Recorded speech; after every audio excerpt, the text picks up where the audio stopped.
Hello दोस्तों, हमारे YouTube channel study 2.0 में आपका स्वागत है। हम तो करा रहे हैं क्लास 8 प्रश्नावली 5.3 का क्वेश्चन नंबर 6। क्वेश्चन नंबर 6, निम्नलिखित संख्याओं में प्रत्येक के लिए वह सबसे छोटी पूर्ण वर्ग संख्या ज्ञात कीजिए जिससे इस संख्या को भाग देने पर वह एक पूर्ण वर्ग संख्या बन जाए। इस तरह ज्ञात की गई संख्या का वर्गमूल भी ज्ञात कीजिए। जैसे ही पहला दिया है, पहले तो इसको संख्या कोई बड़ी है तो इसका भाग देना है, फिर पूर्ण वर्ग संख्या बनानी है, फिर उसका वर्गमूल लेना है। तो हल कौन सा? पहला नंबर पहला दिया है क्वेश्चन नंबर 6 का पहला 252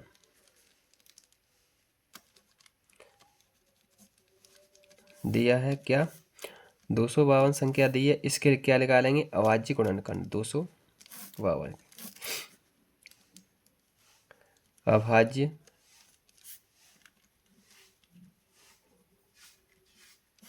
गुणनखंड करने पर अभाज्य गुणनखंड करेंगे। 2 से कटेगा, 2 एकम 2, 2 दूनी 4, 12 होगी, 2 छक्के 12, 2 से फिर कट जाएगा, 2 छक्के 12, 2 तिया 6, 3 से कट जाएगा, 3 दूनी 6, 3 एकम 3, 3 से फिर कट जाएगा, 3 सत्ते 21, 7 से कट जाएगा, 7 एकम 7। तो 252 के गुणनखंड क्या आए? 2 गुणा 2, 3 गुणा 3 और 7। क्या है? 7। इसका जुड़ा बन रहा है, इसका बन रहा है, लेकिन इसका जुड़ा नहीं बन रहा है, इसका वर्गमूल आएगा नहीं। तो इसमें मैं 7 का भाग दे दूं, संख्या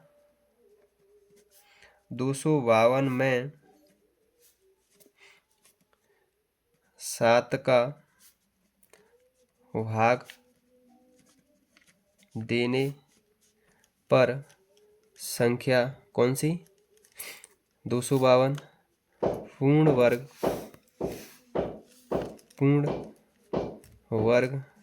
बन जाएगी, पूर्ण वर्ग बन जाएगी, पूर्ण वर्ग बन जाएगी। तो 252 में 7 का भाग देंगे तो कितनी बचेगी?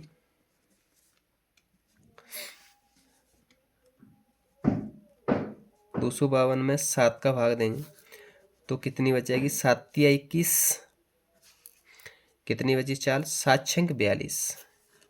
वर्गमूल लेने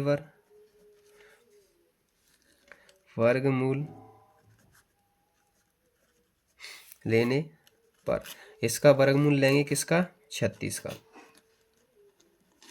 36 का वर्गमूल कितना आएगा? 6 × 6 गुणनखंड होते हैं, या 2 गुणा 2 और 3 गुणा 3 भी होंगे। तो 6 वर्गमूल लेंगे तो कितना आएगा? 6। या ऐसे भी कर सकते हैं, ये लिखा है 36, इसका वर्गमूल लेंगे तो गुणनखंड कितने आएंगे? इसके 7 हट जाएगा, तो इसके गुणनखंड आएंगे 2 गुणा 2 गुणा 3 गुणा 3। जोड़े में से एक एक उठा लो, वही वर्गमूल है। 2 गुणा 3, 3 दूनी 6।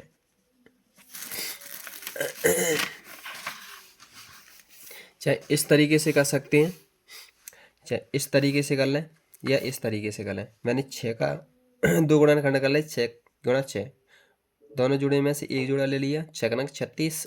या अपन इस तरीके से कर सकते हैं, 36 का वर्गमूल लेना है तो इसके गुणनखंड, इसका जुड़ा बन रहा है, इसका, लेकिन इसका नहीं बन रहा है, तो इसका भाग दिया है 7 का, तो 7 हट जाएगी भाग देने पर।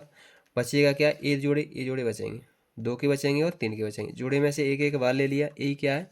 वर्गमूल होता है। अब अपन देखेंगे क्वेश्चन नंबर दूसरा, प्रश्न नंबर 6 का दूसरा 29 25। इसके क्या निकालेंगे? अभाज्य गुणनखंड, अभाज्य गुणनखंड, अभाज्य गुणनखंड करने पर 29 25 के अभाज्य गुणनखंड करेंगे, 3 से कट जाएगा, दूसरी तो नहीं कटेगा क्योंकि विषम संख्या है। 3 से कटेगा, 3 नंबर 27, 2 बची, 22 हो गई, 3 सत्ते 21, 15 हो गई, 3 पंजे 15, 3 से फिर कट जाएगी, 3 तिरक के 9, 3 दूनी 6, 1 बची 15, 3 पंजे 15। अब कैसे कटेगी? अब 3 से नहीं कटेगी, अब 5 से कटेगी, 5 छक्के 30, 2 बची 25, पचम 25, 5 से फिर कट जाएगी, 5 एकम 5, 15, 3 पंजे 15। अब 13 से कटेगी, 13 एकम 13। तो 29 25 के गुणनखंड कितने आए? 3 3 के कितने आए? 2, 5 5 के 2 और 13 का 1, 3 3 के 2, 5 5 के 2 और 13 का गुणनखंड 1। इसका जोड़ा बन रहा है, इसका बन रहा है, लेकिन इसका नहीं बन रहा है। तो जोड़ा नहीं बनता है, उस संख्या का भाग देंगे तो ये वर्गमूल संख्या बन जाएगी। संख्या 29 25 में 13 का भाग देने पर यह संख्या मतलब 2925 संख्या, यह संख्या पूर्ण वर्ग बन जाएगी,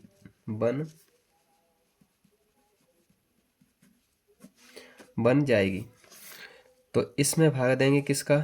इसी गुणनखंड में दे लेते हैं, समझ में भी अच्छा आएगा। 3 गुणा 3, 5 गुणा 5 गुणा 13। अगर इसमें 13 का भाग देंगे तो 13 से 13 कट जाएगी, तो बचेगा क्या? 3 गुणा 3, 5 गुणा 5। इसका क्या लेना है? वर्गमूल। क्या लेंगे? वर्गमूल लेने पर वर्गमूल लेंगे, 3 गुणा